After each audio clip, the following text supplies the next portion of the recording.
Before we dive into today's episode, I want to extend a special invitation to all of our listeners.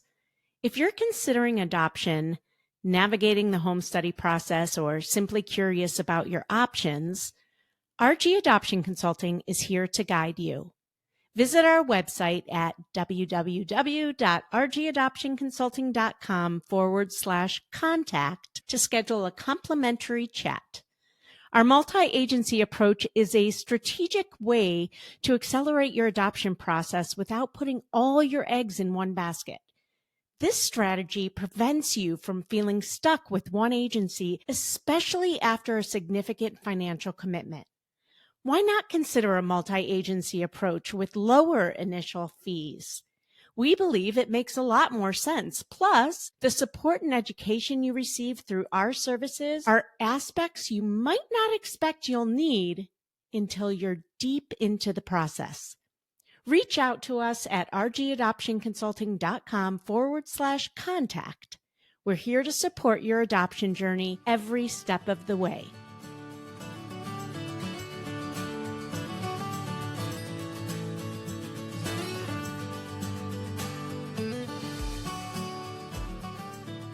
Your dream is to become a mom. My dream is to help you get there. I'm Rebecca Gruenspan, a single mom through domestic adoption and an adoption consultant for over a decade. I'll be your guide, along with other adoption professionals and members of the adoption constellation, walking you step by step down this beautiful and complex path of adopting your baby. When I was going through the adoption process, I had no idea what I was doing, what I needed to know, or more importantly, who to trust.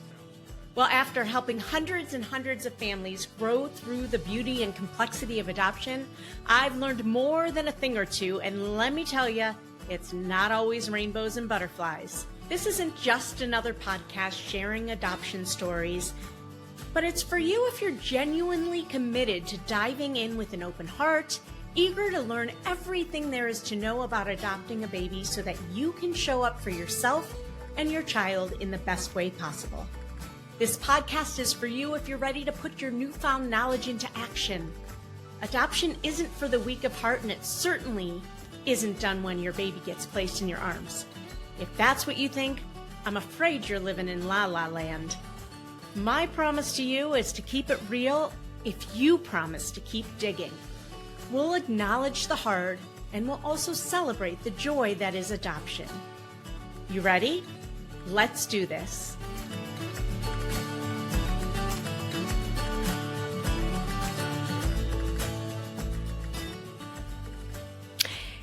Hello, friends, and welcome to This Week in Adoption.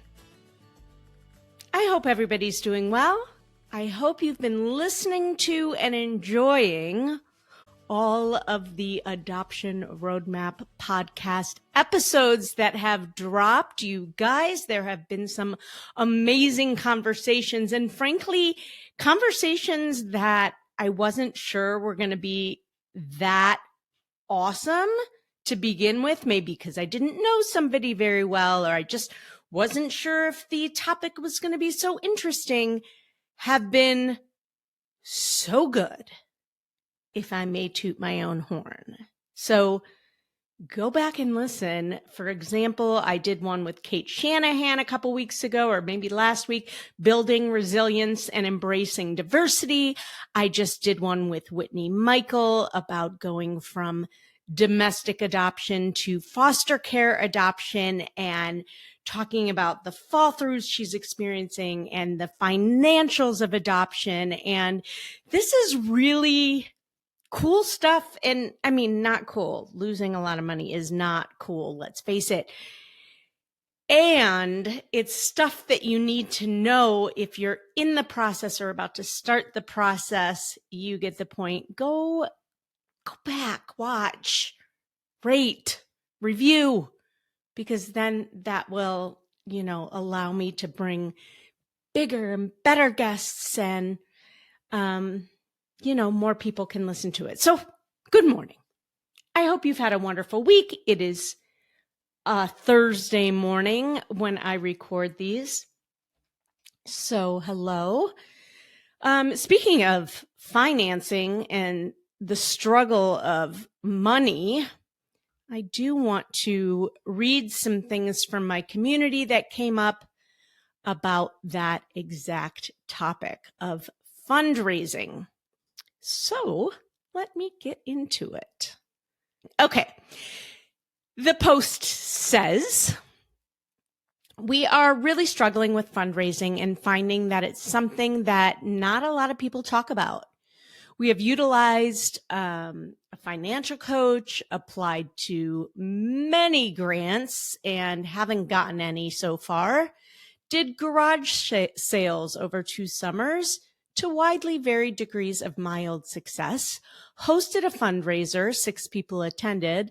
Have sold furniture and appliances online. Are doing a bake sale. Have set up an Adopt with Us crowdfunding page, taken on part-time jobs, made direct appeals to friends and family, requested money from our church, contributed into our own savings, and even asked one of our part-time employers to consider matching our summer income toward our adoption, yet still find ourselves over $30,000 shy of where most situations are that we are seeing. Wow, that's a lot. And I just want to applaud their efforts because these people are not giving up. So let's hear what some people had to say. Let's see. I'm not going to read Whitney's comments because you can go listen to her episode that launched recently that just dropped and where she talks about that. But we funded our adoption through savings and loans, personal and 401k. We also had to charge some of the travel costs to credit cards. What gave us relief is that as we pulled together the funding resources, we also drew out a 5-year plan to ensure everything would be paid back within that time. I love that. We didn't get much luck with grants, so we had to become comfortable with a 5-year plan that worked for us, but keep pushing and keep fundraising. Every dollar helps. Even if your fundraising funds only cover travel costs, that will bring big financial relief as you wait out ICPC, the Interstate Compact for Children Through Adoption. I'm not saying the right words, but it's the time that you have to wait before you can bring your baby home if you adopt in another state. We didn't properly plan for the travel costs and wish we had included a more realistic amount for that in the budget. Okay. He responded to that. I totally understand. It took us a year to wrap our minds around taking on debt. As you stated previously, the financial aspect of adoption isn't discussed enough, but is a huge part of the decision. Keep standing firm on what's best for you, and everything else will fall into place. You're doing an amazing job. We are similarly struggling with our puzzle fundraiser, still only a tiny drop in the bucket, but I did notice an uptick in contributions when I wrote a post fully outlining what adoption costs. Most people just had no idea. Great little tip. Somebody said, I was blessed to have a solid income and savings, so I have paid a little less on my student loans than I planned at this point, but I didn't have to do any fundraising. I hope you guys figure things out. I hope this is helpful to you because I find that all of these little nuggets and all of these little tips and tricks from people that are in the trenches right now, that's what I want to provide to you guys. Like, take that one little nugget out and be like, that's a great idea. We were fortunate enough to both have adoption reimbursements through our jobs. One was $10K and one was $15K, which helped a ton. Check with your employers. Maybe you have adoption benefits too. Even though the funds weren't available until our son's adoption was finalized. Check with your work and see if that's something they offer. And if it isn't advocate for it. And I want to just plug in the Dave Thomas Foundation. Used to have a kit, and I think they still do, about how to advocate with your company to get adoption benefits. Even if it can't help you right now, it might help someone else in the same boat down the line. Great thought. We recently experienced a failed adoption, but we're lucky that it was through the agency we already adopted our son with, and they were very open to working with us to create a payment plan since the situation was unexpected and much sooner after our son's adoption than we anticipated. Agencies might be willing to work with you and not require such a large amount up front. Not sure, as each agency is so different, but might be worth having an honest conversation with the ones you're with. Best case, they help. Worst case, you're at the same place you're in now. Good luck. Great point. Especially if it's a situation where you know there's not a lot of people that would say yes, or you know you are the perfect fit for what the expectant mom is looking for. In those cases, agencies are more likely to work with you. So let me give you a for instance. If, for instance, you are willing to take on a medically fragile baby or Down syndrome or something, and you know probably not a lot of other people would be, you can say, we are very interested. However, this is our scenario. Would you be willing to work with that? I hope some of this is helpful. Let's see. Let's see if there's another one that might be worth reading. I did the puzzle fundraiser, shirts, crochet commissions, and baked goods with a plethora of ways that people could contribute. I think that helped. No, I think what helped was that I posted regular update videos about where I was in the process, what I was working on, what would come next, answer FAQs, and discuss the various expenses along the way. I think the update really helped my friends and family feel more connected to the process, so more people ended up contributing. Bravo on that. Absolutely. First of all, people don't understand, which is why community is so important, but people don't understand, so you have to tell them. People want to know, that if they contribute, they want to know where it's going or that it helped. So keep giving them updates. I'll read one more. We had savings and took out a loan through our retirement. It was the best option for us since the interest paid goes back into our retirement. We were taken aback at the cost once we began seeing situations since it was almost double what we expected it to be. I don't have any creative suggestions, that person said. So a lot of great little nuggets in there. All right. We had somebody post recently, and I think this is interesting, and I'll probably do a podcast episode on it. I don't have a lot to say about it other than divorce happens after adoption. And one of our clients who adopted twins and divorced after that was having their first visit as a divorced couple and how they split it up. And she was super nervous about it, and then posted the update about how beautifully it went. And they just split up their time, and one person did this with them and another person did that with them. And it worked out. And it sounds like they did it together, but separate. And it worked out. But divorce happens. Be honest and upfront with everybody. Communicate, work it out. It can still all work beautifully. You just have to be honest with yourself, be honest with each other, and hopefully you're in a place where you can continue talking to each other. But I loved that she was so open about her story and then posted how beautifully it went. Again, more to come on that. And if you are somebody who divorced after you adopted and would like to come on our podcast, in fact, maybe I'll go ask my client after this, I'd love to dig into that more. If you are seeing a lot of situations and saying no time and time again, I want you to take a step back and ask yourself, why? So are you with an agency that just automatically sends you everything without taking into account your criteria? Or are they sending you things that they truly believe fit within your criteria and you're still uncomfortable with it?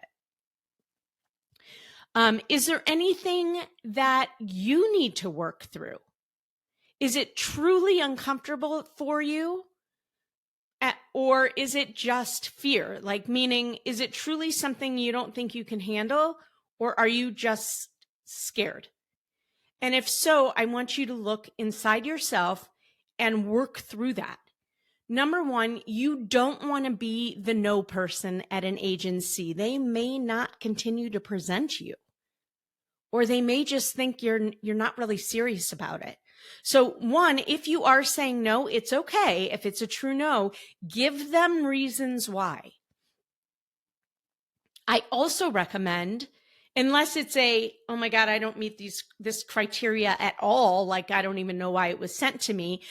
If you are working with a consultant and you think it's a no, still share it with your consultant. It's really good to review together so that one, your consultant can understand why it's a no. Maybe they can educate you or push back a little bit, not to make you feel guilty about saying no. That's not the point of it, but to challenge you a little bit about your comfort zone, where your fear is creeping up, where past trauma might be creeping up for you, so that you can work things through the way that will be helpful for you in the future, so that you can ultimately lead to a yes. So one of the things that we provide to our families are trackers. We want you, and we think it's important for you to keep track of every situation you receive, whether you present it or not, so that we can go back and look at, wow, you've been presenting a ton. You're saying no more than you're saying yes, or you're saying yes more than you're saying no. Either way, it's going to give us information that's going to be able to help you tweak things as you continue to move forward. So for instance, if you're saying yes more than no and you're just not getting picked, that tells me, let's go look at your profile. Are there pictures that can be updated? Is there something that might be throwing an expectant mom off? Do you need to choose different agencies because the agencies you're at aren't doing what you need it to do? There's a lot of information that can be taken from tracking your efforts. Where did you sign up? What was the conversation like? What situations are you seeing? What did you say to that situation? What feedback did you get? All of that information is data that can help us help you as you continue moving forward. Just a couple more things. When an expectant mom, after a match, doesn't show up for the first call that you have scheduled, should you run? I had mixed feelings. I never like it when there is a scheduled appointment and mom doesn't show up. It scares me. I get a pit in my stomach.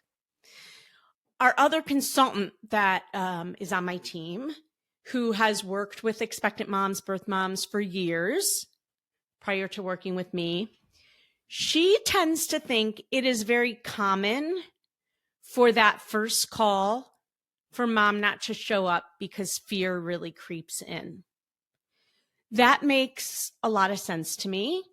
I want you to have your radar up if that happens and give her a second chance. I just had that happen with one of my families. Actually, it's the single mom who just matched. The first call, expectant mama didn't show for, and she got nervous and she said, should I run? And I was like, it's so hard, right? Because you never know. We've seen everything. We've seen moms cancel everything, never show up, never have a phone call, never want to see you, talk to you, whatever. You think for sure it's going to fail. And then sure enough, she calls when she's ready to give birth. So you never really understand what's going on through an expectant mom's mind and what she needs and what she's comfortable with, right?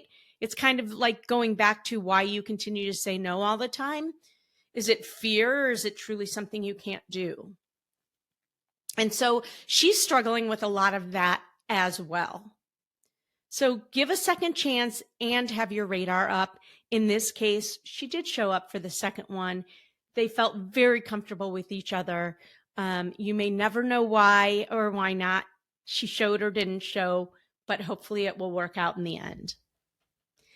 And then finally, making a decision without a lot of information. There are some agencies that give you a whole phone book of information on the expectant mom, and even sometimes forget to cross out her last name. Some of them always share the last name. I don't necessarily agree with that. I think it's a breach of confidentiality a little bit, even though a lot of information is shared. Some people have other views on that, but I digress. What I want to say is that sometimes you're going to get medical records and a whole lot of information to go by and pictures of the kids. And sometimes you literally have a phone call with, this is what we know. And then you have to gut check. Is this enough for me to take a risk and say yes? Or am I just so uncomfortable with it? I know I will never be that person to be able to say yes if there's not X, Y, and Z shared. You know that about yourself.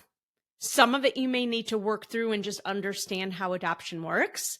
There may be some scenarios, if a baby is born, the doctor is saying the baby looks very healthy and happy, but there's no records yet to share, and mom hasn't done a social medical. Are you going to hop on a plane and go see for yourself and take that risk?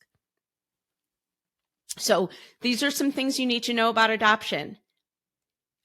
We had a set of twins the other day, and a lot of information was shared, but there were no medical records. And so one family member, they did their due diligence, and when it came down to it, was just too uncomfortable without seeing records. Now, part of it may be a learning curve because it's maybe one of the first situations that you're applying to. Maybe it's not.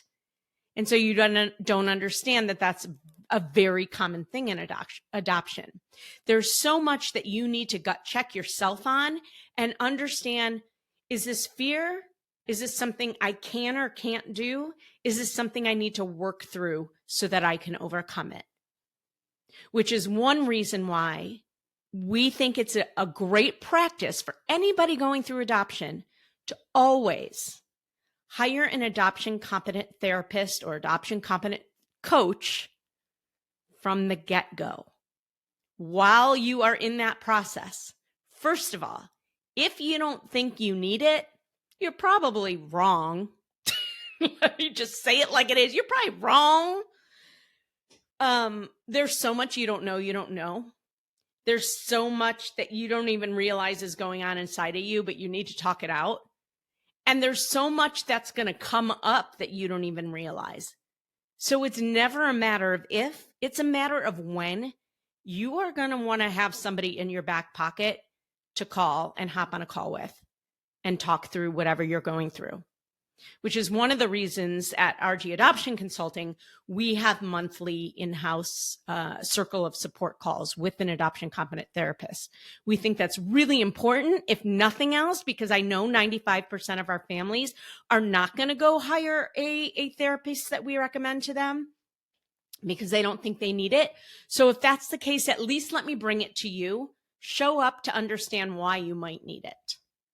And if you don't know what to say, call one up and just say, I once heard this was a good idea. I have no idea why, but we're going through the adoption process. If you're watching me, I'm on the phone. I'm pretending I'm on the phone. If you're not, you'll imagine it. I don't know why I need you. Can you enlighten me? They will be very happy to. And with that, go find your therapist and work through your shit and have a great week.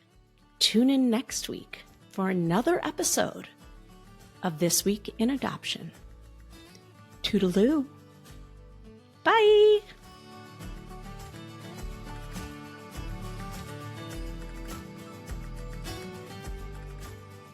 Well, I hope you enjoyed that episode of the Adoption Roadmap podcast. If you did, I have a few favors to ask of you. First, please hit subscribe so you never miss an episode. And while you're at it, I'd love to hear your takeaways.